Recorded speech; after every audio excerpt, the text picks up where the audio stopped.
Hey! You are listening to the Grumpy Guy BJJ Podcast. Hey, what's up, guys? Got to take care of a few things before we jump into this week's episode. First, our Ramping Isometrics for BJJ program. It is a 12-week program, all laid out for you. It's going to help you build strength and cardio in the fastest, safest, and most convenient way possible. This is how James and I have been training for the past year, and we love it. So we put this program together so you can just follow along, and we are certain you will see and feel the benefits that we do. It's only $15. Just go to grumpyguybjj.com, click the drop-down menu in the upper right-hand corner, and you'll find it. Next, R3. This is our K2 D3 supplement. It is a combination of those two vitamins, D3 and K2.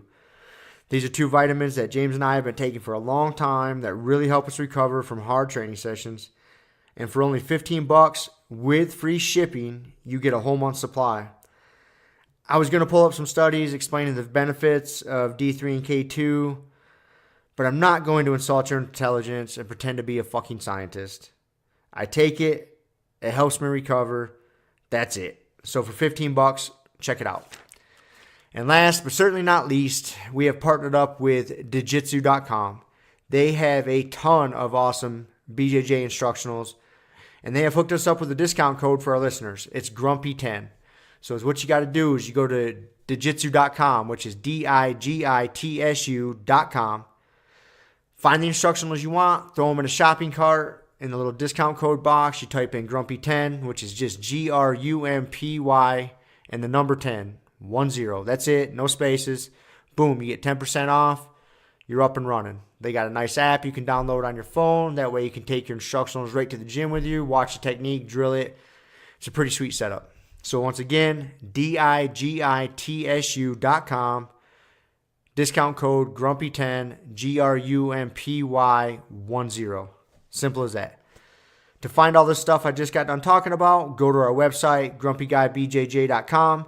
Click the drop-down menu in the upper right-hand corner. There, you'll subscribe to our newsletter for podcast updates. You'll find links for the Ramping Isos program, the R3 Recovery Supplement, and then under the Programs and Products tab, you'll find a link to Jiu-Jitsu.com. And let's be honest, if you guys can't figure out how to navigate a website by now, there's nothing I can do to help you. So quit fucking around, check it out, train hard, and let's get into this week's episode. 2 and boom. And we're back again. Back once again. With the Christmas special episode. Christmas Day episode of the Grumpy Guy BJJ Podcast. That's right. That's the way it all worked out. You were sick over the weekend. Yep. And kind of stands anyways. We just recorded on, when did we record? Wednesday night. So it's almost a week later, Tuesday now, so yeah. Works out pretty good. Got a couple more things to talk about. So anyways, well, Merry Christmas. Merry Christmas. Yeah, man. Glad you could come over and do the gift exchange. You armed my kid with Nerf guns and darts. I figured that was a pretty degenerate uncle gift. No, it was awesome, man. I love those things. So yeah, we've had some Nerf guns before. So it was and it was funny because you came over and you saw he'd already gotten Z had gotten a couple from my sister last night, and so yeah, the house is well armed. I had to pass out goggles before we started doing the podcast. I'm like, look, we're starting to shoot at each other. Those things shoot hard, man. Than you think, dude. Hard enough. Yeah. Like, you want some goggles on. Yeah, you don't want to get hit in the eye. Yeah, if you were to get hit in the eye with one of those, you know it. Yeah, it would suck. It's going to suck. Yeah, so, I know, man. Z was shooting me with that automatic one that you got him. And I was like, damn, this thing... It comes at you fast. They sting just a little bit. Yeah. Like, you're getting hit. Yeah. So... But, yeah, those things are fun. That's what I thought. I was at the store shopping. I was going to get him some Lego stuff, and my little kid, the inner little kid popped out. I was just walking up and down the toy aisles. I was like, what else we got? Yeah. I saw it, and I came into the Nerf gun section. Dude, it's a section. And I was like, oh, this is sweet. Oh, yeah. Did you see, they got sniper rifles? Oh, yeah. You can get pretty serious. Yeah. They got some of those things that are 4 foot long, dude. Mm-hmm. They're huge. Yeah, they're legit. Yeah. getting as close to a rifle as you can and shooting an air dart. So I got all excited in that aisle. I was like, all right, this is the route we're going. Yeah, and I thought it was hilarious that you got Shiloh a pair of guns. I knew, a 13-year-old girl's not going to be that excited about Nerf guns. But I could not leave her completely unarmed. Right. The logic is awesome. With a little savage little brother running around with an automatic Nerf version. gun. She's at least got to be somewhat something prepared. that she can shoot back at. Yeah, So. But yeah, no, we've had some Nerf gun wars over the years. I mean, very limited. We've had like 3 guns, only 2.5 of them worked, and like maybe 24 darts. So we're all like reusing and looking for darts, and someone would try to hoard some darts, and no one's got them. But yeah, now we're loaded. Got 140 extra darts. And I got you a package extra darts. Your sister got a package. Yeah. Yeah. We got 5 guns, and yeah, we're ready to go. So yeah, thanks, man. Appreciate that. No problem. Yeah. And you got me a sweet book, man. Eugene Sandow, the original. The original, man. When was print? I forgot what's the date. This thing was published in. This is the original version, published in where was it? I was looking at it. 18 something or 19 something. Oh, right here. 1894. Yes. That's how old this book is. 1894. That's pretty sweet, years dude. old. Yeah. Man. That is super I came across this literally like this past January, February. Yeah. Just almost just after last Christmas. Huh. I'm not sure. I can't even remember how I came across it, and I was like, dude, it's one of those things like you would never buy it for yourself. Right. You know right. what I mean? Like you're just not gonna unless you're like a serious collector. Yeah. But I thought it was kind of cool for a gift. Fuck yeah, man. No, I'm pumped old. on that. The thing's pretty brittle. I may have. I think I've read the digital version because I went through a period where I was reading all the old time strongman books I could find on Kindle, and but yeah, no, the print version and the pictures in it and all that. I mean, it was funny, man. You open right up to him and he's got a fucking mace in some of the pictures, and it's so. Anyways, I'm definitely gonna reread it very gently. But yeah, go through it again and just kind of check it out. It's funny, like all the pictures in there, for some reason or another, like he's naked except for a leaf over his junk. Yeah. I don't know why they felt that was the need. Yeah. For those photos. Well, I mean, on some level, like they were studying those guys. Like that's how you would, like the bodies exhibit at the, kind of the same concept. I mean, you got to remember, like science was still pretty young back then, and there, didn't have a lot of the other techniques and shits that we do today. So having some dude who's like ripped and got well-defined muscles, so you can kind of see like, okay, this is how these things line up. So that was actually a pretty common thing for them to do with like the strong men and stuff back then. But yeah, by today's standards, you're looking at it and you're like, what is going on here? Like they could not put like a pair of shorts on this dude, like literally naked. Yeah. But from just looking at, dude, what is it? It says it in the beginning. I'm gonna grab the book. It's awesome. I'll probably refer to it. It's a study in the perfect type of the human form. So that's what these guys were all about. Like back at the it's actually like the original fitness craze in this country. Yeah, because there wasn't very many people walking around that looked like him. No, yeah. not to that like degree. No. And again, like Eugene Sandow, for people that don't know, like that's who the Mr. Olympia trophy. Yep. That's him. Like he's modeled after him. He's a very famous old time strongman and bodybuilder. And the book, that he wrote was one of the first books on kind of how to the whole thing. It's funny because it was all spurred by a lot of the shit that we talk about, which is that it was the Industrial Revolution, so you had a lot of people who were switching from living on farms to going to cities. And along with that, you had the effects of not moving around, like a more sedentary lifestyle. And so they're already starting to see the effects on society, the health effects and all this stuff, way back in the 1890s, 1880s when they were writing these books. And that's what they were trying to do, is say like, hey, here's what you can do But before then, there was never really a need for it. Like, that's why this is some of the original stuff that we would consider like fitness stuff, because before then, it was like, dude, you don't exercise. Everyday life was exercise. Yeah. You worked on a fucking farm. If you didn't work on a farm, like, part of leisure as a rich person, aristocrat, whatever you were, was learning. You did shit. You know, boxing, wrestling, learning combat skills, like a lot of that stuff, horse riding, hunting. You know, those things were still part of their life as well. So there was no go to the gym and do 3 sets of 10 with the dumbbells. Like, literally, dumbbells and barbells didn't exist before these guys. Like, what we think of is barbells and dumbbells, like selectorized dumbbells and like the plates, because a lot of the stuff that he was doing his shit with were the ones that were like, that had big like balloons on each end, and those are different animals than your more compact, like weight plate based barbells. Yes. But it's easier to change the weight with those, and there was a lot of things like, that's why they invented what we think of as barbells and dumbbells. It weren't because they were better actually than like what they were using. It was because it was more convenient and easier for them trying to sell them to the public, to sell them fitness, because they were seeing people getting fat and lazy already, and like, man, you motherfuckers need to do something. And we know you're not going to go out there and buy these, a whole set of these dumbbells and stuff. But, if we can sell you a set and you can change the weight and it's selectorized, and you can, that's a different thing. So that was literally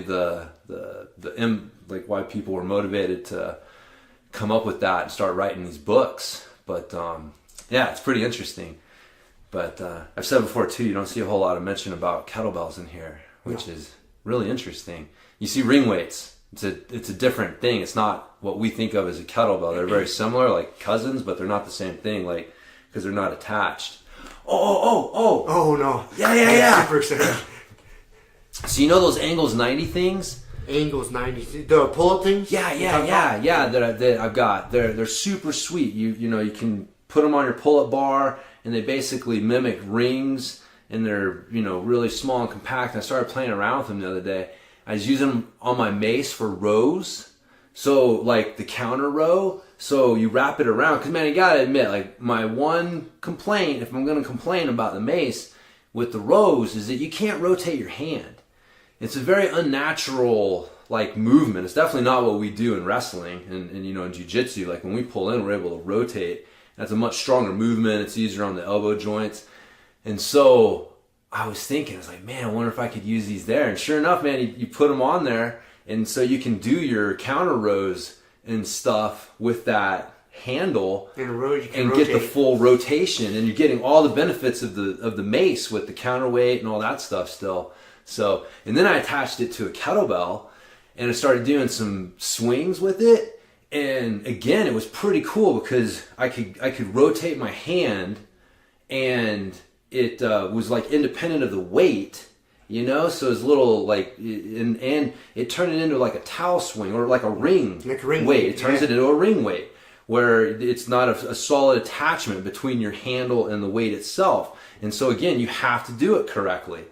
And I was like, man, if I'm going to do kettlebell swings ever again, this fucking thing may have just sold me on like doing it, because it felt a lot better, than necessarily trying to crank out a bunch of reps with a regular kettlebell. But so yeah, that Angles 90 thing is pretty good. I'd highly recommend it. It's like $50.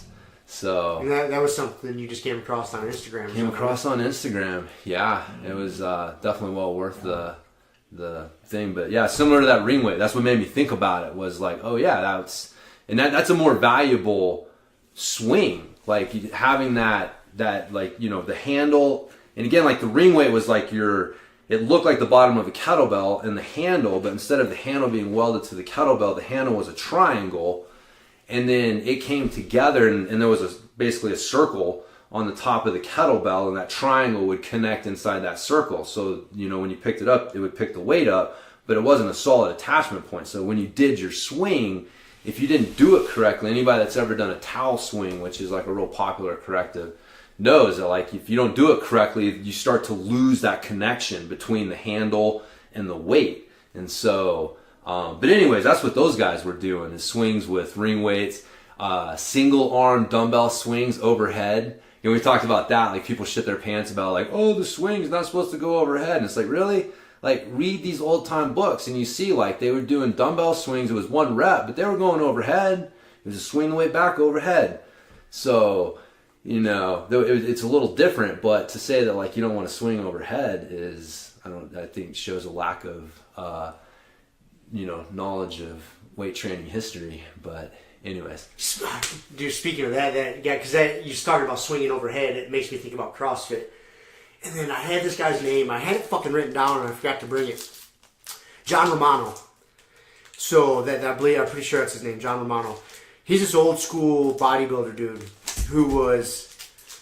he ended up doing some prison time for a big steroid scandal. I think I know the name, man. Yeah. The name, it's familiar. Yeah, it's familiar. Like he's not shy about steroid culture and use in the bodybuilding world. Right. And he knows his shit. Like he was one of the pioneers that first came out. Like, hey, people are gonna do this. This is back in like the late 70s, early 80s, I believe. Yeah. He's like, let's start educating these young lifters. Yeah. Because you know if they're gonna be juicing anyways, let's not get anybody hurt. Let's teach them the right things to use, the right amounts. Like, so he went out. That was part of his thing. Like him and I forget the other guy's name, but they'd get together and they would basically hold like church on Sunday afternoons and like on Venice Beach, you know, teaching all the young bodybuilders on like how to juice. You know, that's. But anyways, he's still prominent nowadays of training people, and this is where I'm getting to is with the CrossFit thing.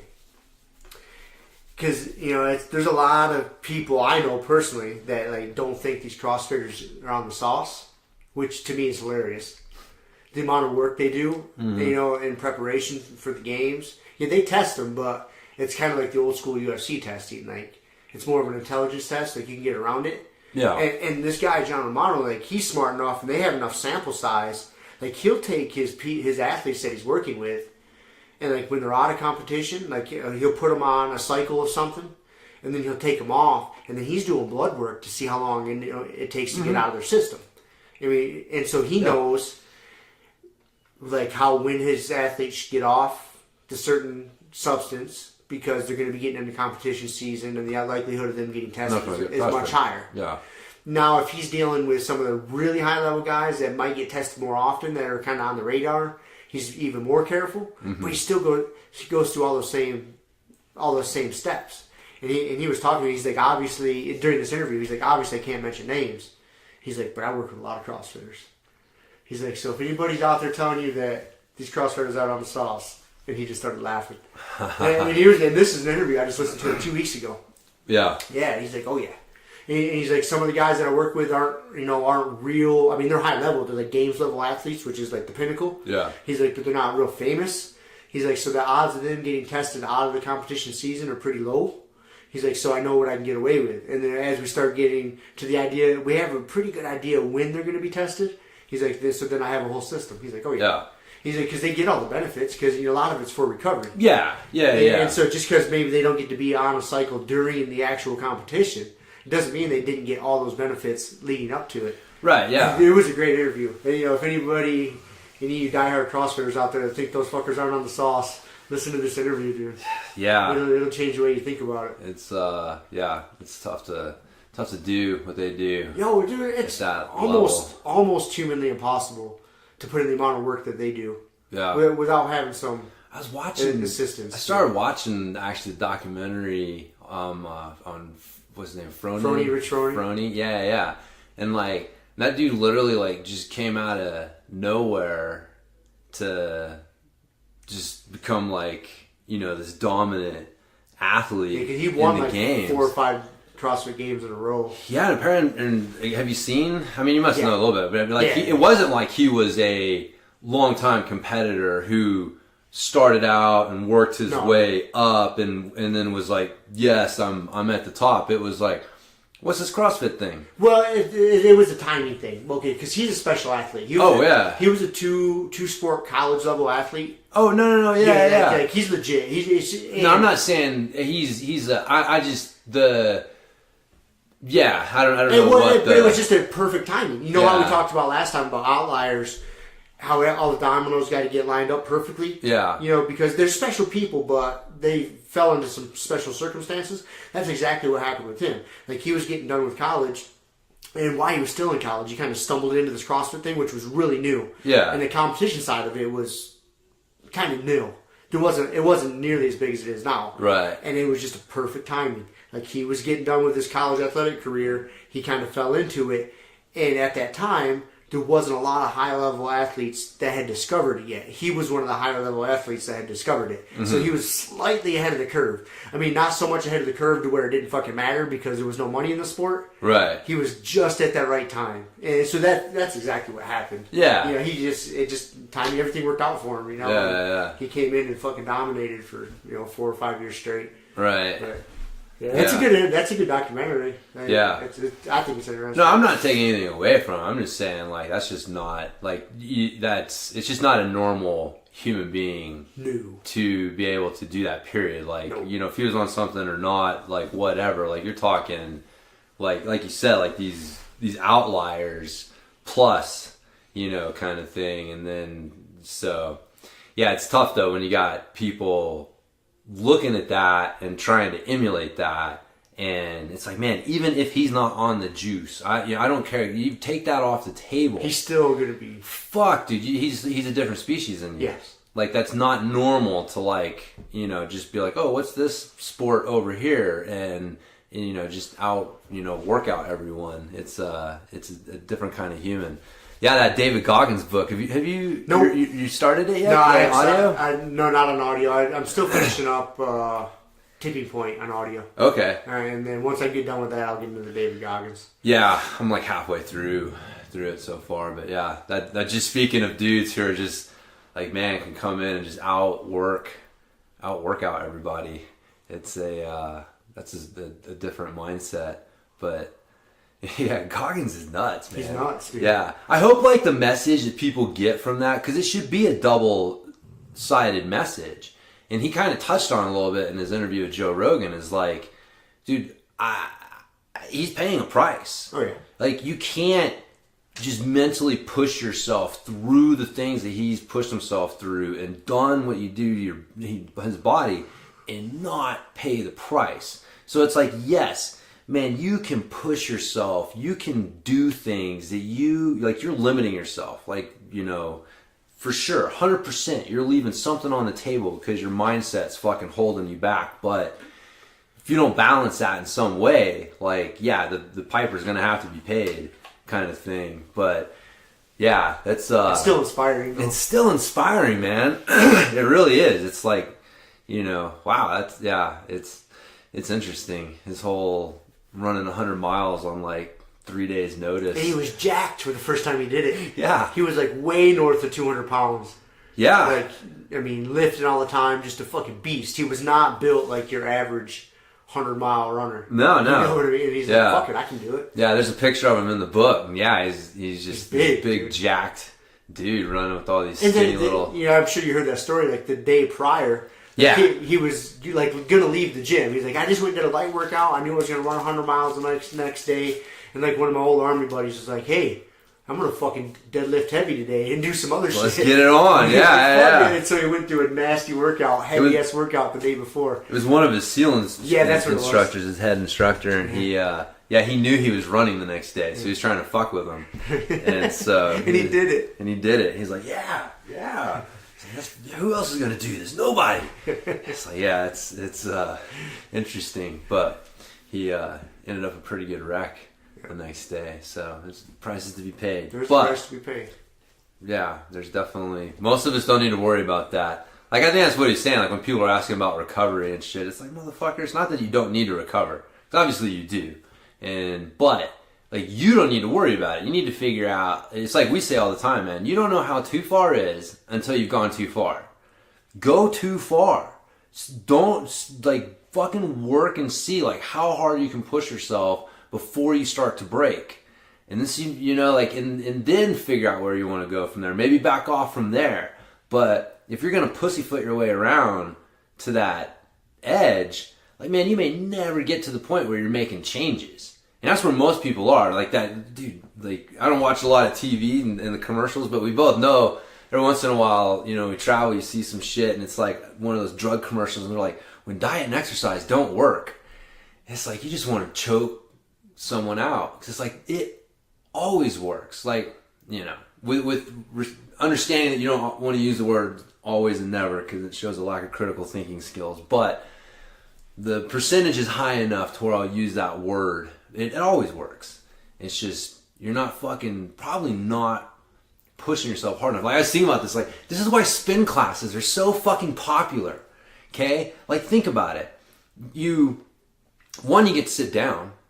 Alright? You get to sit the fuck down. Like, how comfortable is that? You get to do your cardio while sitting down. Even if the instructors are like, you know, go, you know, stand up, you're getting a chance to sit down, whatever. No one knows how high you got that little thing cranked up. No one really knows. So there's all sorts of places to hide. You know what I mean? Like a regular aerobics class, like at least you're standing up the whole time. Like the more I thought about it, the more I started to realize, like, fuck, it's giving me a new respect for just regular aerobics classes.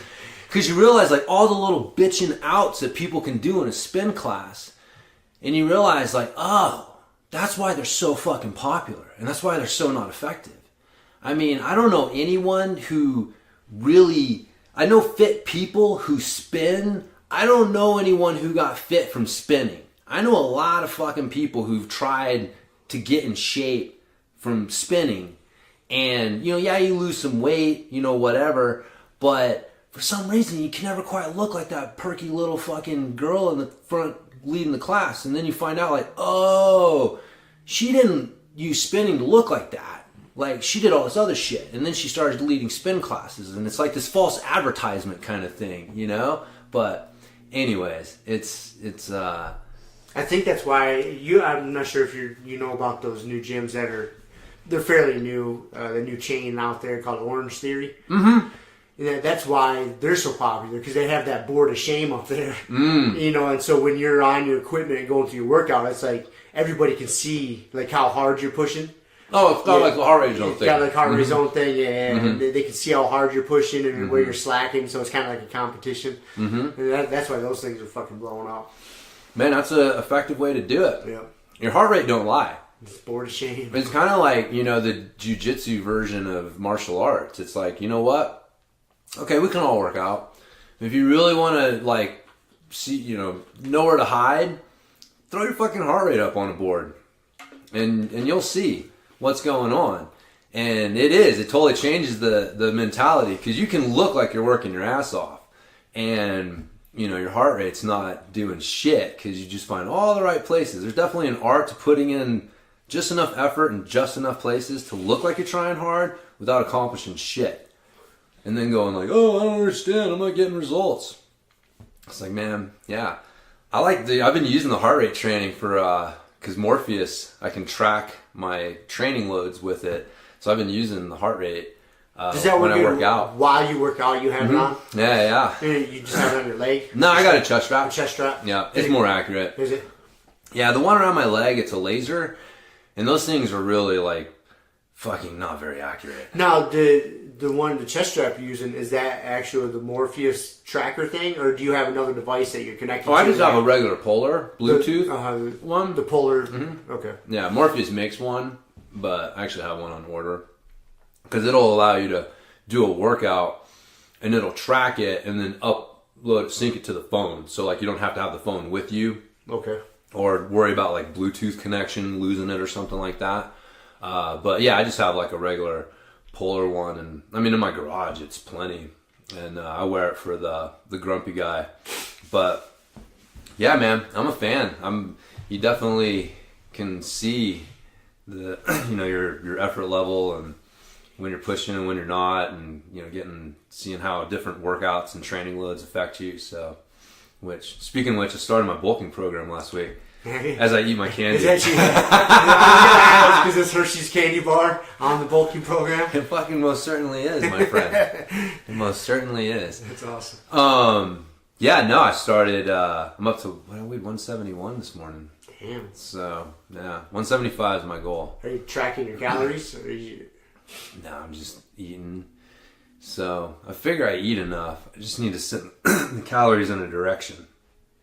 So, it's more my workout that's gonna, tell the calories where to go. Gotcha. So, I started it's my meathead workout. So, it's 3 exercises. In the first exercise, you do 10 sets of 3. And in the second exercise, you do 5 sets of 5. And then the last one, you do 3 sets of 10. And you do a push, pull, lower body, hinge or squat.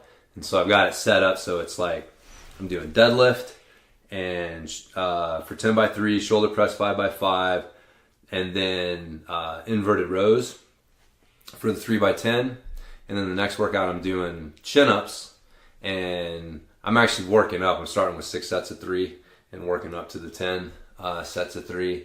And then I'm doing got chin-ups, goblet squats for the 5 by 5, and then push-ups for the 3 by 10.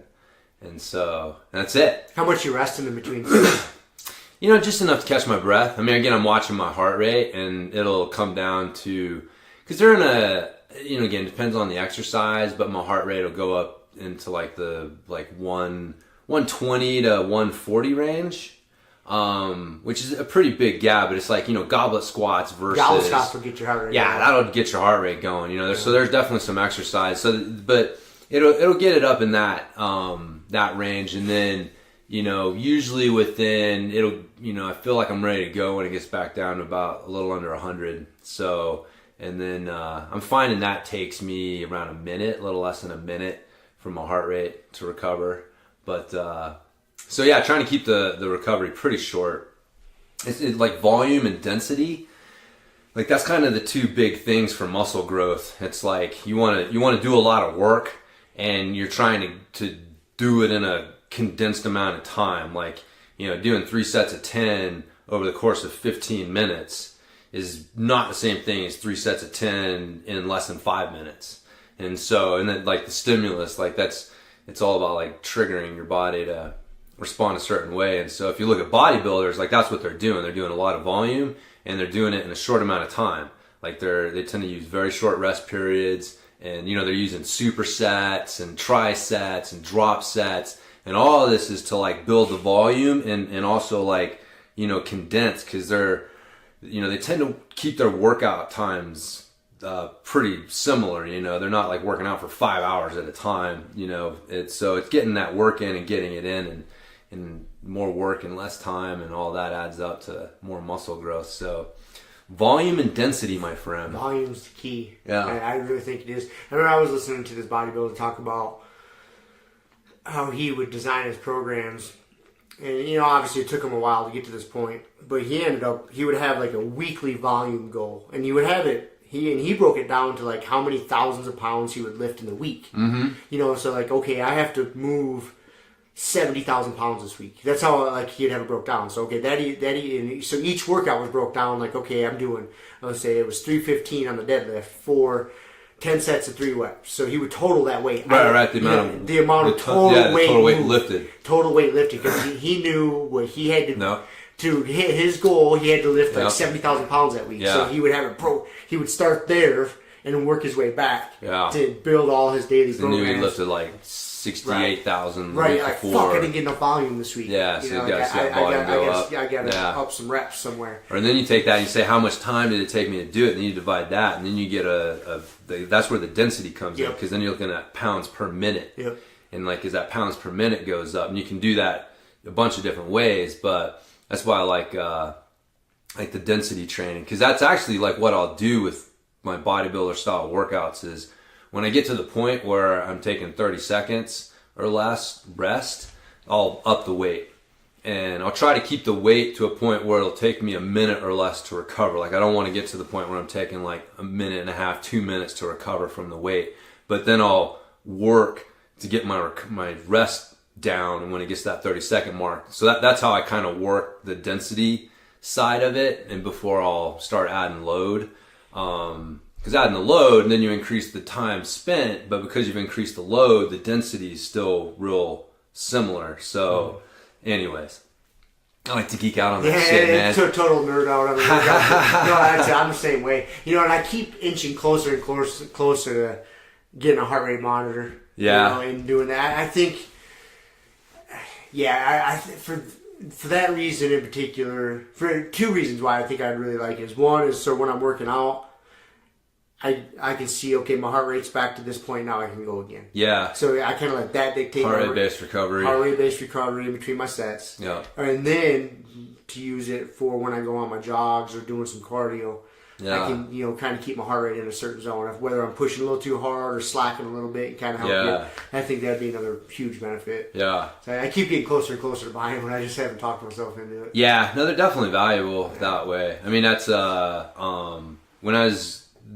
at my facility, I used them myself, and I have my clients use them for their cardio. And exactly like you said, like it was mainly to track their recovery, because that's how I first thing that really kind of sold me on heart rate training was like, okay, well that makes sense. Like, you know, you're looking at your heart rate recovering, and if you are saying like, I'm just going to rest for a minute, well, you may be like over recovering in the first couple sets because you don't need a minute. And you may be under recovering in the last ones. It's like, and as you get fitter, you're more likely to be under recovering if you're not adjusting your rest period as well. So, you know, we would use it for that, and then you could check your recovery heart rate. Like that's another thing that people don't. Just like how fast, like we were talking about, like okay, like you want your heart rate to drop back down, but you still want to look at like how long is that taking you. Like time still counts, and so if it's taking you 2 minutes for your heart rate to drop from 140 back down to less than 100, like that's not good. And so focusing on, well, what can I do to get my heart rate to recover faster is a huge part of training. Like that's, I think 50% of training that people completely overlook is they're just so worried about how hard am I working and not how efficiently am I recovering between my hard work. And that heart rate makes you very cognizant of it. You can see your fucking heart rate right there, and you can, I mean, it's actually like, biometric feedback, I think is the fancy name for using shit like that to teach people to control their bodies. So, because you see your heart rate there, and if you focus on lowering that number, like you can, it's like the studies basically show like you have a lot easier time actually lowering your heart rate if you have your heart rate in front of you than if you don't. If you're just sitting there and someone says like, okay, I need you to drop your heart rate 5 beats per minute, they know where your heart rate's at and you don't, and they're like, right now you're at 75, I need you to come down to like below 70. It's so much easier if you have that number in front of you, kind of thing. So yeah, it's one of those things I get away from, and then I get back into it and I'm like, man, this is awesome. Why did I ever get away from it? And I'm sure I'll remember why I get away from it at some point. But yeah, it's good stuff, man. I think it's good. And then, like I said, the Morpheus, adding that in because it gives you your training zones, and they adjust based on your recovery load. Because again, that's one of those things. Like working with cyclists, especially, they're all obsessed with these training zones, and they got these 5 different training zones, and each one's supposed to target this very specific thing, and it's all based off of this test that they did. And it's like, man, that test that you did on that day was a snapshot of where your body was in time at that time. Like, that's not necessarily valid today. And so now you're basing all of your training numbers off of something that may not actually be the same you today. Like, you then is not the same you now. I mean, it's different. Like, it's literally not the same being. And so so having something that adjusts that for you is, again, it just makes sense. So I don't know, I feel pretty good with the setup with the Morpheus and the heart rate training stuff. So I think I might pull the trigger. Yeah, make that as a Christmas present to myself. There you go, man. Yeah, it's fun. You like data. I do. You're gonna have a fucking whiteboard up in your kitchen, and you're like, "What's that one, dude?" And you're like, "That's my heart rates and shit, or something." You'll have something. I'll have something. I'll keep track. There's my macros, and there's my heart rate. So, Yeah. But, so anyways, yeah. But the meathead workouts, bulking up, heart rate training. It's good shit. Angles 90. I'm excited about the new year, man. Got new stuff coming. Just, Speaking of that, have you started putting together any like New Year's resolutions? No, not yet. Neither have I. I do want to like probably our next episode, sit down and just laugh at our resolutions from last year. Yeah, I gotta find them. I have to go back and listen to We'll it. go. I think we listed them out, man. That's when we were listening. I'm sure we got stuff it. out. So yeah, I want to go back and go over those. We and, should and just laugh at ourselves, chuckle, and then I don't know. See, I think throwing some out again just for fun. Because again, the pressure's off. We've already proven that, like, dude, we could say one of my fucking goals is to go to the moon. I mean, it's just as likely to happen as me saying I was going to fast every month. You know what I mean? I may as well have said that. So, yeah. That sounds good in theory. Yeah, man. Makes you feel good about yourself. Exactly. Well, yeah, I know. It's easy because you make all these decisions when you're comfortable. Yep.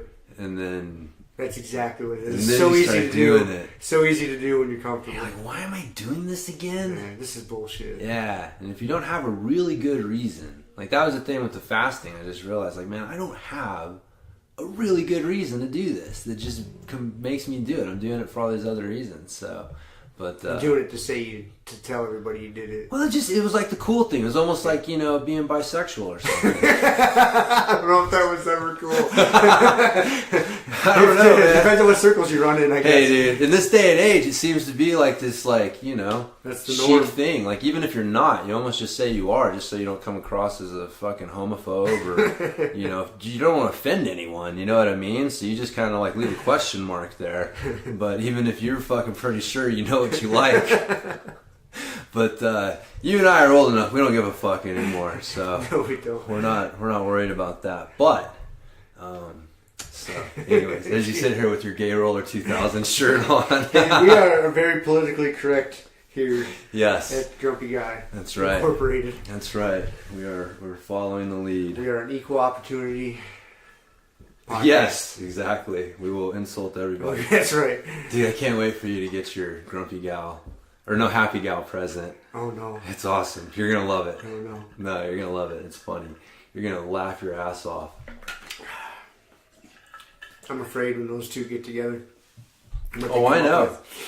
Oh, I know. Apparently, like this stuff has been planned for months. So, yeah.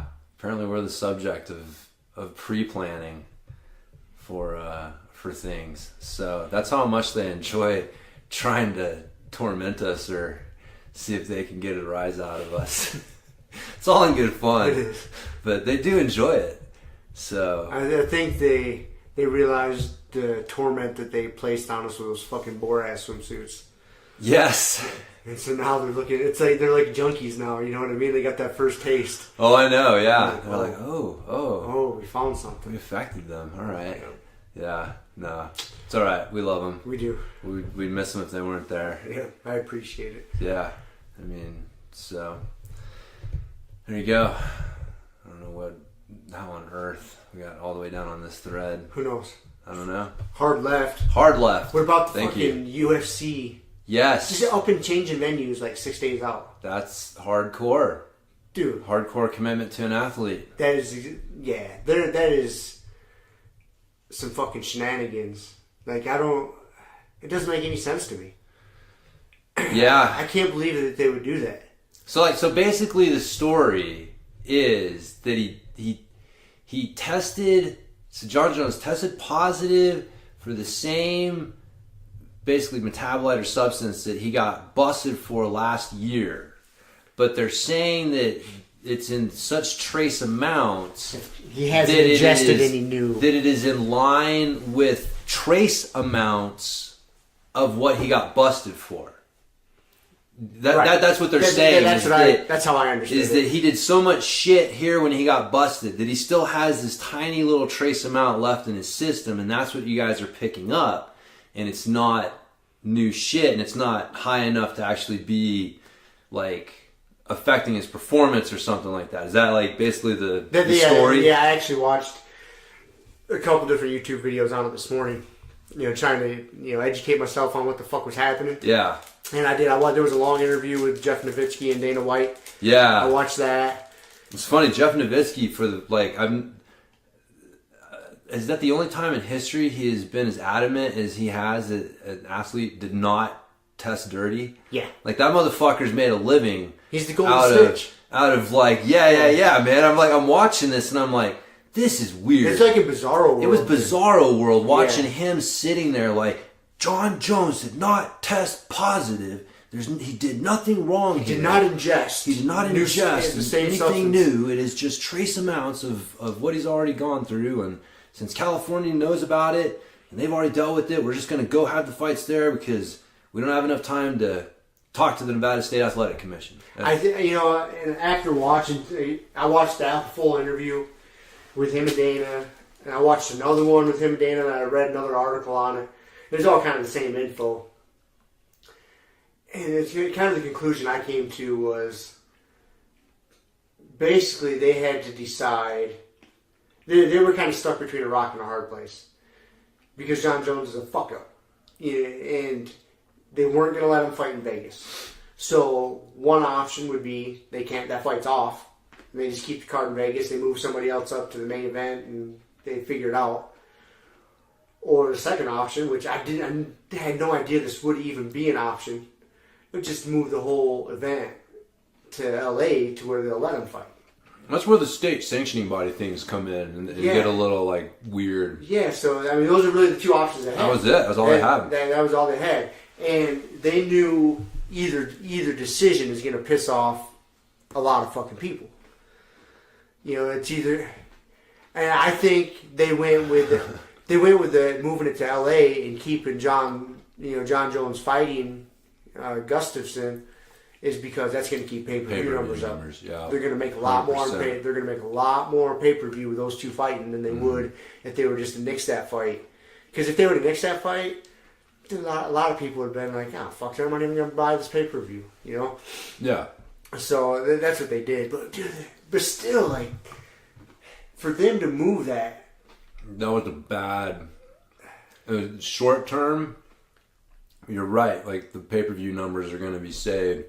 But, man, I think that was a bad move, man. That's a bad look. It is a bad look. It's a really bad look. I remember, I might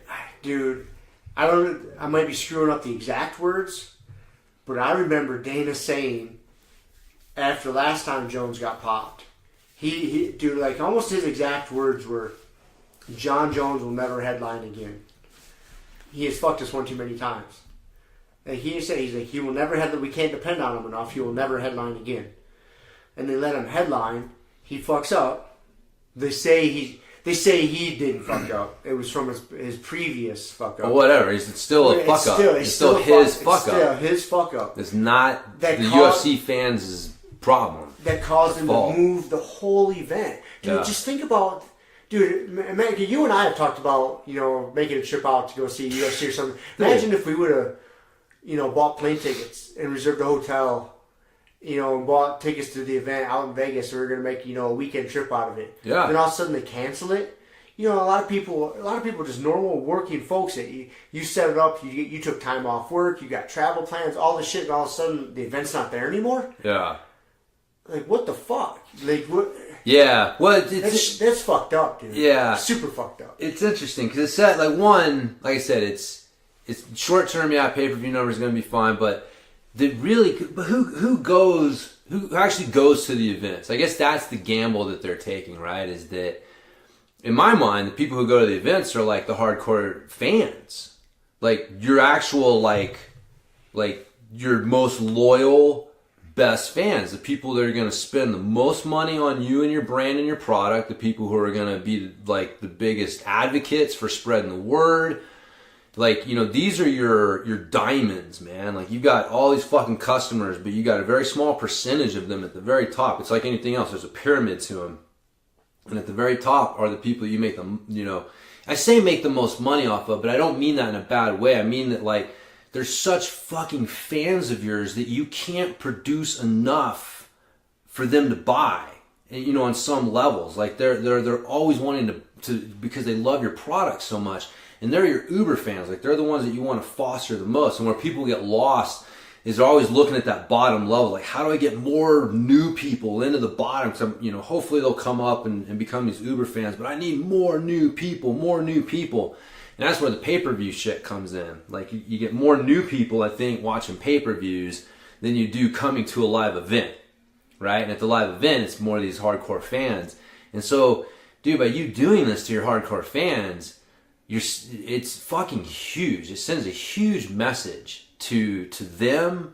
I mean, who's gonna feel confident going to booking a UFC vacation event again? You know what I mean? Like, how would that not happen again? So they've already shown that they're willing to do this once. Like, that has to, you know, shake people. I could be totally wrong. People have a short memory and they can just be like, fuck it. But I think that down the road you're gonna see like a ripple effect from like this move that shows the hardcore UFC fans like, oh, you guys don't really fucking care about us. You know, you're more, or maybe that's not who goes to these things. Maybe we're misreading it. Maybe it's just a bunch of fucking sightseeing. You know, MMA's cool. There's an event. Let's go to that and get dressed up and go. And they don't really care, you know, or they're mad, but they're not those hardcore fans. So, you know, I don't know. And to me, it's not a good thing, but yeah, I wonder what a lot of the fighters too. Like, what kind of message that send to the fighters? Yeah, that's exactly what I was just gonna say. Everyone, it sends such a bad message to everyone. Like, we have a company where we will have one person be more important than everything else. All the other fighters, the fans, everything. We'll let one person be more important than all of that. It's like, whoo, that's a fucking bad place to be, you know. So, anyways, yeah. Yeah, that's exactly what I was going to say next is, what message does that send to the other fighters on the roster? Yeah. Not even, the roster as a whole, but even the card that night in particular. Because there's a lot of people that probably traveled and were set up in Vegas for the past couple weeks doing their final prep for this fight. And all of a sudden they're like, oh shit. Coaches, family, everyone. Everything. Now they got to stress about like, oh shit, you know, my wife's coming in. Where's my family gonna stay? Yeah. Now we gotta switch it all to LA. Yeah. So John's got somebody doing all that shit for him. Yeah. It's probably UFC. You know what I mean? Like he doesn't have to worry about it. But like the lower level UFC, guys on the undercard and stuff. Yeah. They ain't taking care of those fucking guys. No. All their family members. That I bet you there's. Excuse me. There's probably guys on that undercard that their families like, oh yeah, let's all take a trip to Vegas. That's gonna be New Year's Eve weekend. We'll go watch Johnny fight or whoever. Then we'll be in Vegas for the weekend afterwards. We'll have a good time. And I said, oh hey guys, the whole trip's changed. Yeah. Like what? How about Vegas? How do you think Vegas feels? Like, I know on some level it's like, they don't shit. I'm yes and no. You know what I mean? Like, that was their big sports event for New Year's weekend. Like, there's no other, like, you know what I mean? Like, that was their headline sports event. And, I know they got other shit, concerts and all that stuff, but I mean, it wasn't nothing. And, and that's a chunk. And again, like, they've got a relationship with the UFC. So again, like, the UFC basically just told Vegas, like, hey, guess what? We'll let one fighter be more important than you. It's like, oh, dude, that's fucking crazy. So, I mean, somebody in Vegas is pissed. There was definitely some money that somebody was counting on. Someone's losing money, man. Yeah. Somebody's not happy. Like, I know as a whole, Vegas don't give a shit, but there's definitely players that do. And again, it's like, and these players are probably the important players in the UFC's universe. Like, it's not like the motherfuckers who run Circus are important in the UFC universe. You know what I mean? So, yeah, maybe Circus don't give a fuck, but, like, that doesn't matter. Because the people that you fucked over do matter, and I don't know, man. I'm sure they'll bounce back because money talks and bullshit walks. But right now, it sounds like a bunch of bullshit. Yeah, I really think it's fucked up, man. I'm just over the whole John Jones nonsense. I mean, that guy is fucked up more than anybody in the history of the UFC, and and it's a shame because he's one of the most naturally talented guys. He's fun to watch fight, and he's good. He's a good fighter. He can't keep his shit together outside of the fucking ring. No. And it's They should have just cut their losses a long time ago. Sent that guy packing. I'm like, fuck it, man. It's agitating to the average fan. It's tough. I mean, dude, you look at Tyson. I mean, how long did boxing try to wring some dollars out of his name when he was, it's like, it's tough to give up on that draw.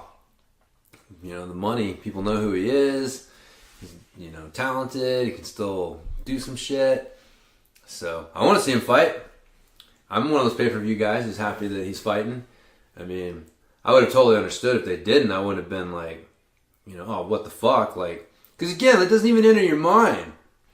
You find out someone had some sort of fucked up test and they can't fight. Okay. Wait a minute.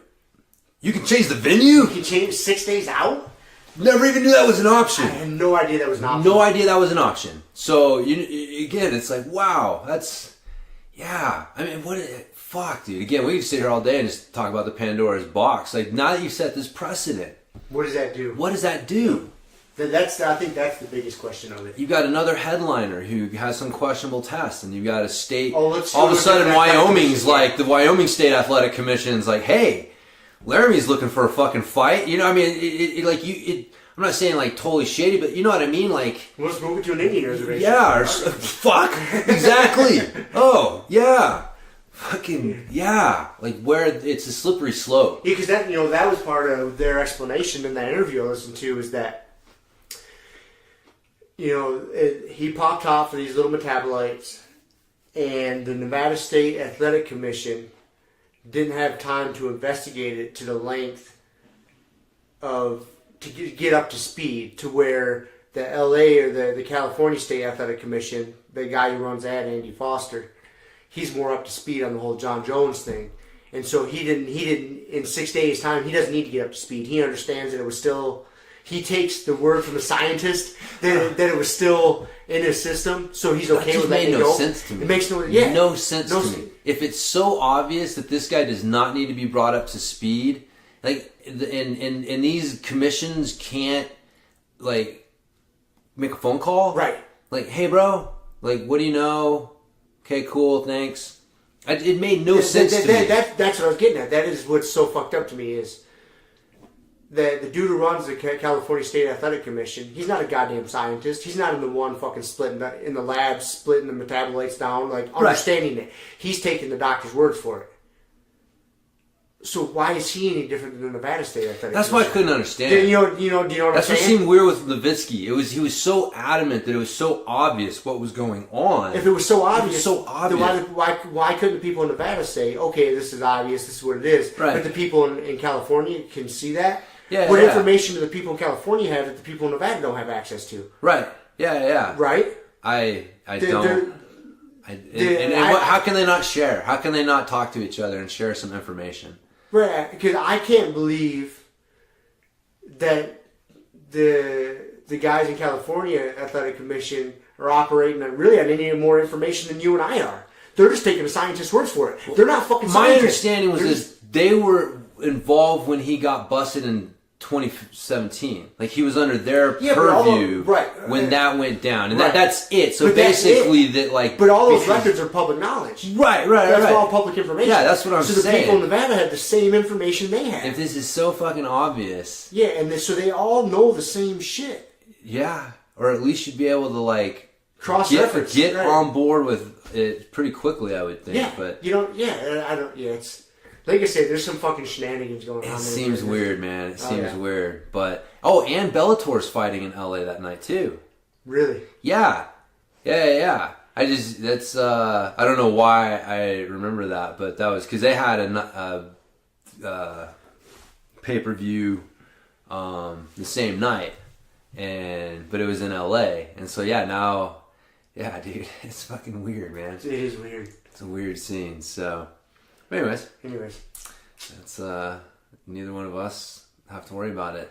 No, it's weird. We'll see. There's going to be ramifications to pay for this decision. We don't know yet what those will be, but I guess I guess for like you and me, and I mean, you can correct me if I'm speaking for you. Is like I feel like the UFC in a lot of ways, like they are synonymous to a lot of people with MMA, and like in some ways, like they have the MMA in their hands a little bit, you know, like they are kind of the main caretakers for it, at least in this country, for it, and there's just a little unease about those hands. Yep.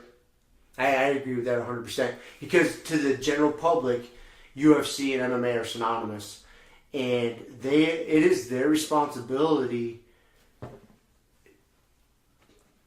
to kind of mold and shape to what the general public thinks of mixed martial arts.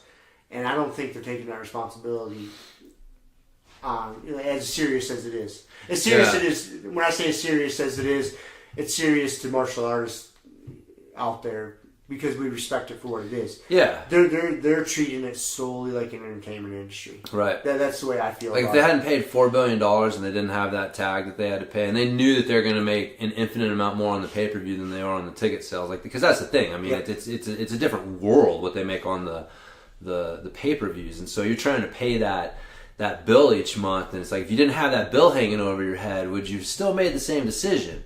And maybe, but I'm sure it would have, you know, maybe changed your mind a little bit. But yeah, that to me, that's kind of the main. When I heard that, it was more like, God, that just, I don't know, dude. The UFC's puts a little funny taste in your mouth. Yeah, and it just sucks because like I'm a fan, and they are at this point like, you know, in the driver's seat for MMA in the US, but. You know, who knows, man? Dude, Bellator's coming up. I mean, compared to where they were a couple years ago, like they're in a different league. Like they've got like a lot of good fighters. Like, 'cause remember, for a while they were trying like some cheesy ass like WWE style promotions and like trying to get like fake beefs and stuff going. And they abandoned that. No, I know. Goodness. But it is, thank goodness, because like that was tanking quickly. But I'm just saying, like from where they were there, where they almost felt desperate enough to try something like that, to like where they are today, it's a huge leap. You know what I mean? So you never know, man. You always think like things can't die, but they change. Facebook's gonna die one day. We're all gonna dance. I don't know. On its ashes. We're gonna get into that. Let's say another hard left. So I went and watched the Cyborg Gordon Ryan match. Okay, yeah. To see how I thought about the aggressive fucking head slaps. Yeah. It was excessive. It was. It was definitely excessive. You could tell that Cyborg just lost his cool, man. Mm-hmm. He did. Yeah. I mean, it wasn't. I will say. They were more unnecessary than excessive. Yeah, okay, that's better. In the heat of the moment or an exchange, it wouldn't have been as obvious a penalty, right. You know. But when he was doing it and how he was doing it, he wasn't really helping his position. No, it was excessive. It was definitely excessive. In that position for what he was doing, you know, and like he put out that statement that he felt disrespected and he wanted to teach Gordon a lesson. Well, wouldn't he have been better off teaching him a lesson just by like whooping his ass with jiu-jitsu, right? But he couldn't. So that was a problem. That was a problem. But that would have been the route to take. It's really just try to fucking crush his soul, with good jiu-jitsu. Yeah. And, if he wouldn't have lost his cool and he just would have been Cyborg, I think he probably could. If he didn't get sucked into Gordon's game. If he was to set the pace and keep Gordon in his world, he probably could have. I mean, it's not an easy task, but he probably could have. I wouldn't put it past. There's definitely a small handful of people on the planet who have the potential to beat that dude. He's one of them. He's one of them for sure. He's definitely one of them. Yeah. He's big, he's strong, he's athletic. If you heard that he won a match against him, you wouldn't be completely surprised. No, you're not surprised. No. Yeah, because he's so big and he's so athletic and his jiu-jitsu is so good. And so mentally sharp. That was the funny thing. That's what broke him. Gordon pissed him off, and that was it. So I watched it and I just kind of chuckled. I'm like, yeah, man, he got in his head and he fucking lost his cool. Yeah. Yeah. No, that was it. It was 100%. And you could see Gordon laughing at a few of those slaps. Like, he knew. He's like, man, I mentally broke you, dude. This dude's pissed. You are melting down in front of everyone right now. And he wouldn't... wouldn't avert his path back on. He just kept going down it, and it was just like, all right, dude, that's how you want to go down. But yeah, it was, I guess, a little anticlimactic. Yeah. I wanted to see more jiu-jitsu, and but it was what it was. But man, Gordon brought the attention. I mean, a lot more people were interested in No-Gi Worlds this year than... The kid's good, man. He's just really good. Dude. Yeah. It's legit. So, guy's freaking... He's got a lot more than just the leg attacks. I don't think he got one. It was all from the back. Like, his finishes were... I didn't pay attention to a lot. I haven't watched all of his matches. Yeah.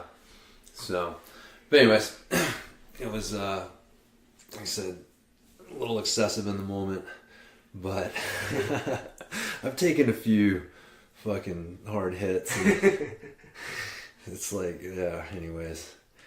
We both know. Oh, yeah. You try and block a Kevin crossface a few times, and it's like, all right, well, just block this one, brother. Here you go. A little more heat on this one. A little more heat on this one. So, it's all good fun. It's so. Anyways, it's good. So, what's your schedule? Are you training? Are you working tomorrow? Yeah, I gotta work tomorrow. Work tomorrow on Thursday. Okay. And then I got another 5-day weekend. Cool. So. Don't get sick this time. Yeah, I'm ready to get back to training. I trained Wednesday, and then I came down with that nasty little cold. Yeah. I worked Thursday, and then came down with a nasty little cold Friday, and so I just stayed off the mats. I didn't want to infect the tribe. Yeah. I'm back to feeling better now. What was it? Ready to train. I took a picture of it, man, because I look like a fucking domestic violence victim. Where was it? You can see, like, all on my neck and face. And on the other side here, you can barely see, like, there's a bruise right under my cheekbone, where Kevin was using my cheekbone and his forearm to keep my head pinned to the ground. It was a good one. Yeah, that night I got sucked into a... God, I can't remember, dude. I think we went for like about 20 minutes.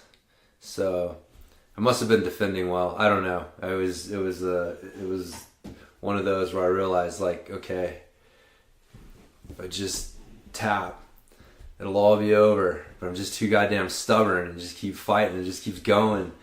And yeah, he was cross-facing the fuck out of me, dude. It was funny. I got done and Kelly was like, dude, your face is all red. I was like, I'll bet, man. I think too, like, I haven't been rolling a lot of gi. So I felt like I'd gotten a facial. Yeah. I forgot to thank him. I was going to thank him. I'll thank him on air. Thank you, Kevin, for the free face scrub. The face scrub with the People pay fucking big money to have, like, the top few layers of their face skin peeled off. All you gotta do is come wrestle. That's right, man. The gi. That shit will take care of that shit. That's why I still look so good, man. People laugh at blue steel, but it's not easy. It takes hard work, and eating cross faces is part of the... it's exfoliating. It's an exfoliation process. Kevin's like, hey, you seem like you like to eat cross faces. It's like, well, no, but if I do, I'm going to get the most out of it. Yeah. So there you go. But anyways, but that was missing you. That was my point. It happens a lot when I'm not there. Yeah. No, it does. You'll catch the wrath of the ass whoopings. I could definitely feel your share of the ass whoopings flowing my way, because it was, it's being the holidays, so the open mats are a little light. So I guess the opponents that he likes to fucking do that to. I don't know, dude, you can't do that to everyone. It's interesting, man. It's that Goggins book is funny, man. Like, just rethinking about that, like, cause you gotta have a little bit of that, like, dude, no matter how hard you come, like, you're not gonna fucking break me. Like, yeah, you're gonna tap me, you're gonna get me, but like, I'm gonna keep coming. We've talked about this before. Like, man, every time I slap hands, I feel like I should win. I'm always a little shocked when I don't. And but yeah, that's how you get fucking better. And I don't know, we recognize that. Like, jiu-jitsu people recognize that with other jiu-jitsu people. I mean, there's definitely, we've talked about it. You definitely have to pick your training partners and how you treat them appropriately. You can't treat everyone the same. No. You can definitely break some of your toys if you don't understand how to treat them. So, or if you think you can treat them one way And Right. then they have a bad day. They got some shit going on at home. Right. Yeah. So And then they come in and you're still trying to put a beating on them like you usually do. Right. And you see part of their soul just evaporate. Yeah. You're like, all right, let's back off a notch. Yeah. Let's back off just a notch. Like Yeah. He doesn't need the ass whooping like this today. I'm breaking my toy. Yeah. So, but yeah, having those partners you can just try to fucking kill with all your might. I know. I'm getting Every antsy. time. I'm getting antsy to get back in there. Well, that's good. I was actually going to go snowboarding today because Christmas Day is a good day to snowboard because there's not very many people out on the mountain. Yeah. Well, I slept in just a little bit, but then I woke up and I felt good, man. I took my dog for like a 3-mile walk, and then I was like, all right, I'm going to get a good workout in. You know, I was still kind of thinking about going snowboarding, but I got out there and started working out, and I was like, oh, this feels good. Like, so I was like, I'm going to do a harder workout. I was like, fuck snowboarding. Like, I just want to work out, you know. So I did. I spent some extra time working out instead of going riding. And yeah, because I can tell I'm getting antsy to get back in and train. Yeah. Because it's been about a week. Because of this little cold thing, and It's funny how that happens. yeah, dude, I don't like going that long without being on the mat. No. It feels fucking foreign to me. It does, And it's man. not by choice. Mm-mm. I mean, it was by choice. It was intelligent. Like I said, I don't want to get everybody sick. Right. You should not show up and train when you're sick. No. Even if you felt like, because even come like on Sunday Sunday I still didn't feel physically like I shouldn't wrestle, but Monday, like Christmas Eve, I feel like physically, I feel like I probably could have trained. Like, okay, like I felt good enough. But I still like, should I be breathing real heavy and sweating all over everybody? Like, maybe not. You know what I mean? I'm not a doctor. I don't know if I'm still fucking contagious or not. So let's hold off. You know, until I feel, when I'm coming off of being sick, until I feel like 85-90%, I won't train because I don't want to pass it on. You know what I mean? I mean, like I said, I'm no scientist. I don't know the fucking science behind that, but I figure once I got out of the weeds that far and I'm pretty close to being healed up, the odds of me still passing on the heebie-jeebies are pretty slim. So I would think. Sounds pretty bro science. Hey, but bro science has got me this far. I know. It's all right. It's Yeah. all right. So, yeah, man, we good to get you back in there. Yeah, I'm ready. Freaking, we got keeping the no-gi thing going Sundays. Sunday no-gi.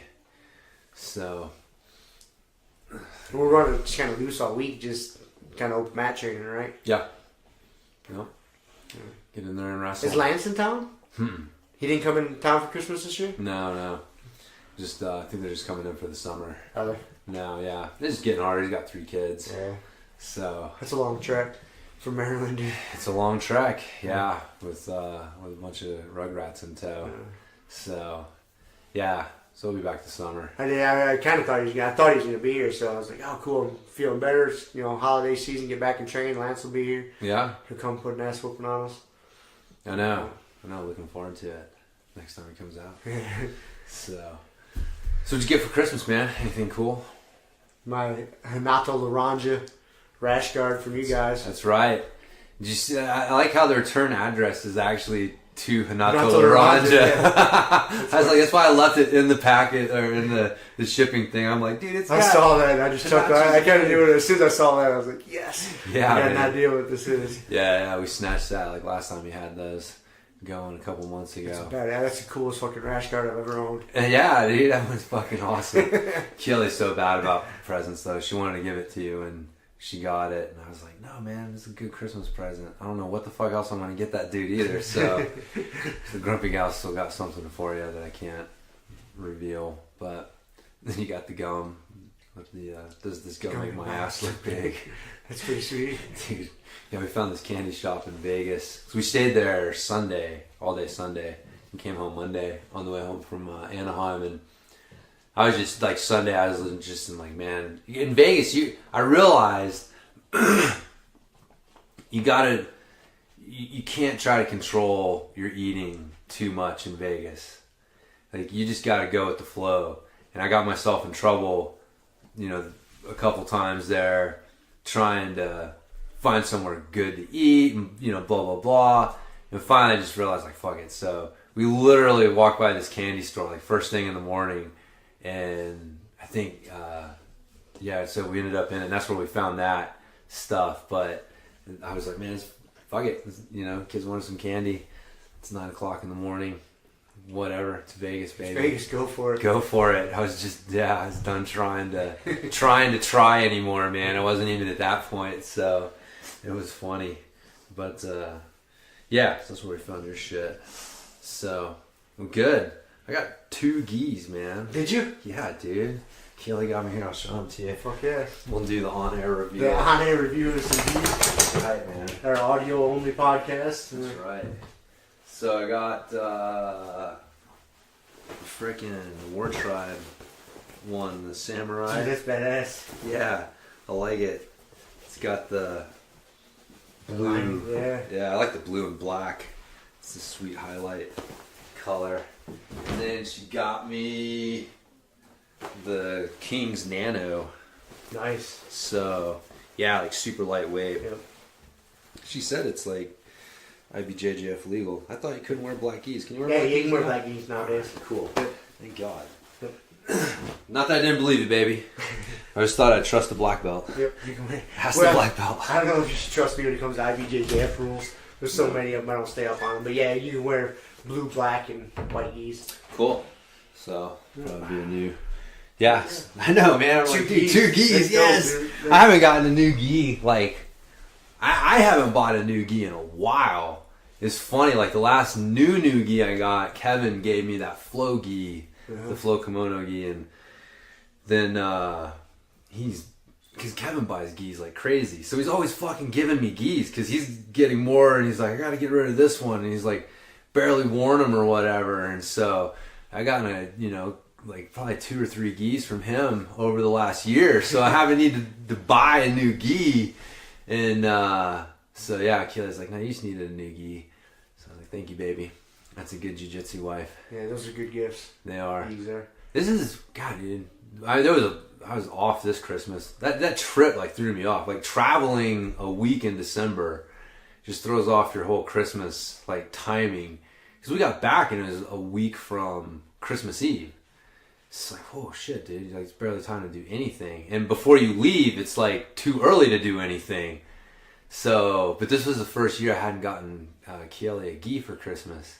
So, I felt a little bad, but she's got a bunch of gis. I got her the Google Home Assistant instead. That thing's pretty sweet. It is pretty cool, man, yeah. Sounds cheesy, but like I was, the commercials, and they got the people in the kitchen, and they're got the recipes there, and, she's sitting there using her phone trying to, zoom in on shit for recipes, and I was like, man, that looks like Keely could use that, so I was pumped. She didn't ask for it, so it's one of those gifts where you're like... A little bit of a gamble. I think she's going to like it. Sometimes those make for the best gifts, dude. I like gifts like that to where... I like to get people gifts to... It's usually something they normally wouldn't spend their own money on. Yeah. That's kind of how I like to think about it. I mean, you can't... Sometimes it is something they really want, and they're going to end up buying it. But that's all cool also. But something kind of... You think will be useful and you hope they will like, oh, this might be kind of cool. Yeah. So, yeah. No, so she was, and that's what she said. She's like, I didn't know I wanted one of these, but I did. I was like, yeah, it's sweet. So, yeah, those things are pretty cool. Yeah, when it comes to technology and shit like that, I like that kind of stuff, man. Yeah. Yeah. That's, so. I'm slowly getting my house set up, because I got an Alexa and I went and bought the hub.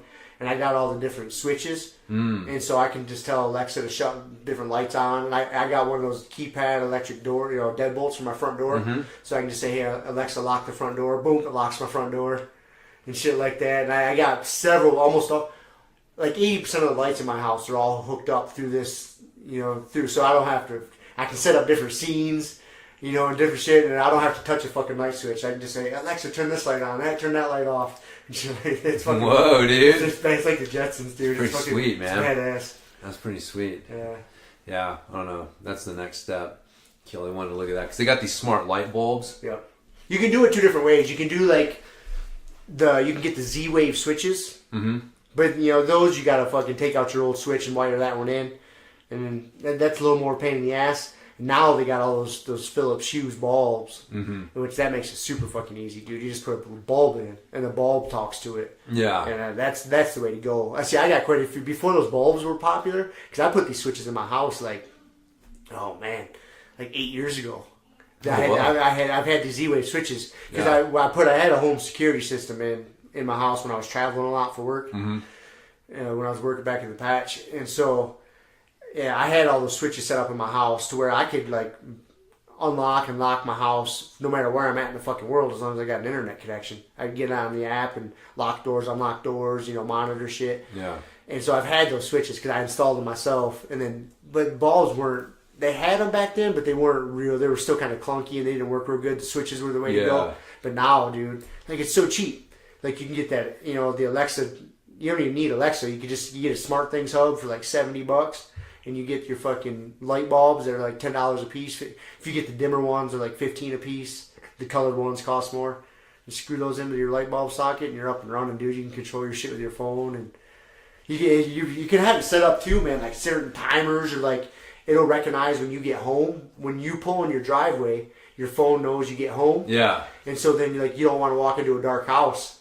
And so your phone will be like, oh, you just pulled in. Let's turn your kitchen light on, living room light on. Yeah. And then you can set it all. It's like location based or time based.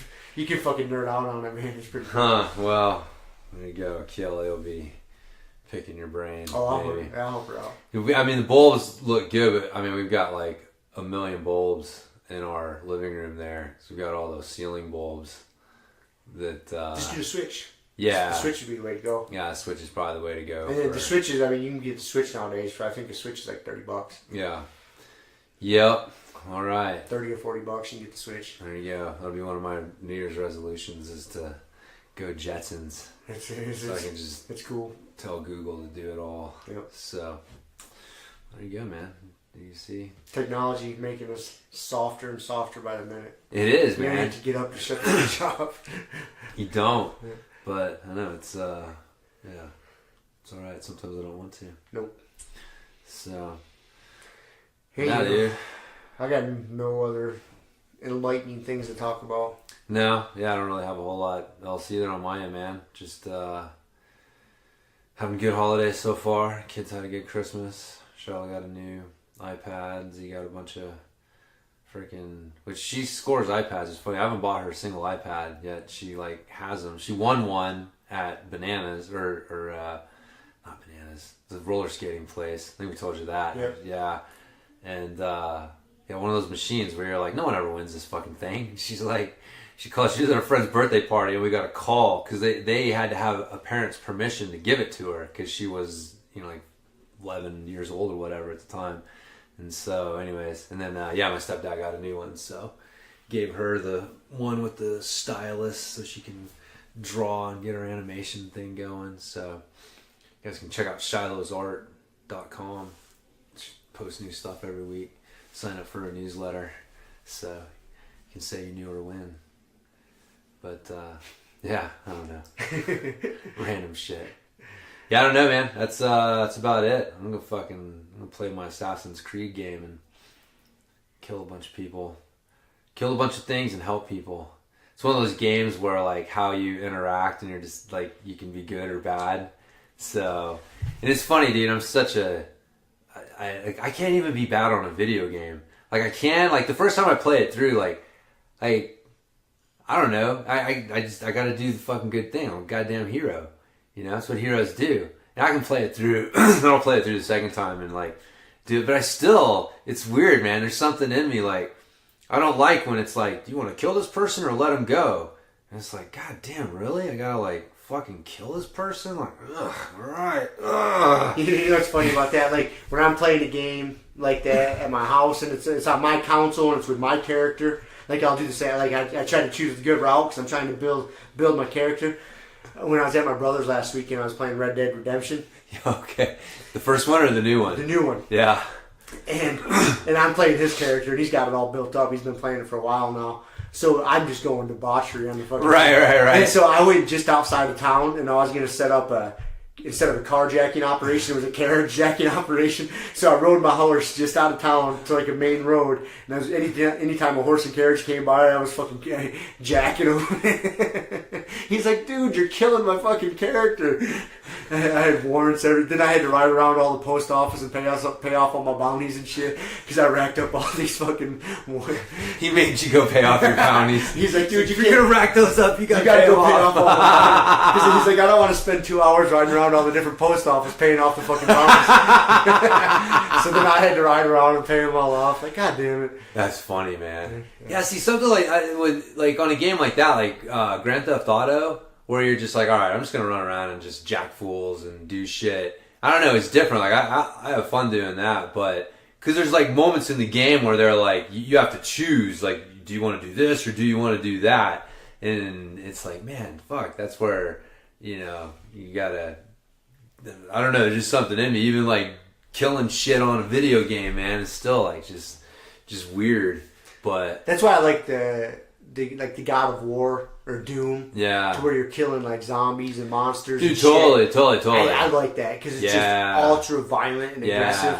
Dude, yeah, like that Far Cry Primal, like that was the worst thing about that, and it's the same thing with this game, right? Is it's before guns. Dude, smoking people with a gun is a completely different thing than running around with a goddamn club in your hand, fucking bashing their head in. It's like, even like on a game, it like after a while, I gotta be honest with you, I got a little tired of it. I was just like, God damn, like I just bashing people's fucking heads in with a club. That at close range, you know what I mean? Like, dude, having a gun and running around and shooting them and shit is like it's a different experience. But it's funny, man. I mean, that shit, it's in the game. It's like, I mean, man, it taps into the real shit. It's the same thing in real life. Like, war was a totally different thing when you were lining up with swords and shields and, fucking going at it against the other guys lined up with swords and shields, but you got fucking guns into the mix. And being able to kill somebody at a distance, distance, man, changes the perspective greatly. Hugely, greatly, greatly. Yeah. So it's, but yeah, no, the Halo, like where you're shooting fucking aliens. Yeah, I love that. Where it's like, I don't have any remorse for this, like not at all. Like, kill them all. But anyways, but then they start fucking telling the story and making you feel bad for them, and it's like, God damn it, I don't want to know that. I just want to kill things like zombies. There you go. So that's why people like zombies. You can't feel bad about killing a zombie. It's like, zombies. It's a zombie. It's already dead, man. You're just doing it a favor. So that's the best kind of things, where you're doing them a favor. So anyways, I'm gonna kill people anyways. All that said, man, that's my plan for the rest of the day. So I think that's about the extent of my plans. Going home playing God of War. Yeah, get a little training in later, and people training tonight. I don't know me. I'm gonna work out. Oh, so just do some ramping ISOs, and then going tomorrow and train jiu-jitsu. So what time do you guys training tomorrow? I assume tomorrow evening we're just gonna do like open mat style. I don't know. I mean, class is supposed to start at 5:30, so I'm still planning on being somewhere around 5:30, 6 o'clock, and then see who shows up. We'll see. I'm hoping I don't get sent to Telluride tomorrow. They got winter storm warning. Oh, really? It's supposed to snow down there like a motherfucker. Starting the day. That does suck. Yeah. Yeah. We had, Saturday the guys from Rifle came in, enrolled, and Sunday the Montrose, TJ's crew, they trained at the CrossFit place, Yeah, they came down and rolled with us Sunday, so they seem to like to show up on no-gi day, but it's cool having all the schools coming down and drive in and fucking train with us. Yeah, so. We don't have to drive. They can train with us. Yeah. It's good. Yeah, good change, man. Yeah, we go drive, and now people are coming checking us out. So, all right, cool. Well, let's wrap it up, man. And, Merry Christmas, everybody. Merry Christmas, everyone. Yes, it'll be. What's today? This is Tuesday. Oh yeah, so when this episode comes out, it'll only be a couple days from now. Yeah, we'll still between Christmas and New Year's. We'll still be 2017. So we'll have our New Year's episode between here and there, where we'll look back on the previous year, laugh at ourselves, make some more ridiculous fucking promises. I don't know if I'm going to fucking make any resolutions this year. That's your resolution? Is not to make resolutions? We'll sell on that one last. We'll figure it out between now and then. Rob needs goals. That's all resolutions are. It's just fucking goals, man. I have goals anyways. Yeah, exactly. I don't need some arbitrary day in the year to tell me it's better to pursue these goals or not. That's what we talked about last year too. It's like, for a lot of people it means something different than for us, because we're constantly like looking, kind of self-correcting, or making goals and stuff. Like for some people, this is it. This is like the one day in the year that they sit down and they go like, oh, fuck, what do I want to accomplish? So, that's my excuse for why. Well, I was talking to this lady at work just before we went off for Christmas break here, and she's like, yeah, she was just kind of stressed out. She's like, yeah, I'm just ready for this year to be over and get a fresh start. And I didn't want to get into like a deep conversation with her. I was like, but in my mind, she's sitting there going on and on about this, how she can't just wait for the new year. And I was thinking to myself, like, what are you going to do different? Right. When that calendar rolls over to January 1st that you're not doing right, that you're doing right now. Yeah. Like, what's going to be so different? Like, what major habit are you going to change from now and then? It's 7 days from now. Yeah. What are you going to change? It's just It's just a fucking other day. Oh, dude. And it's like wasting all these days waiting for it. Yeah. So people do that and like, oh, fuck it. There's only 6 days left in this year, so let's just go ham. Yeah. This year sucks, man. This year sucks. It's over. It's over. I've already this far. Fuck it. Mailed the rest of this year in. Done. I'm done. I'll take my D- and fucking start fresh next semester. Yeah, exactly. That's exactly what it is. Like, what are you gonna do different? Yeah.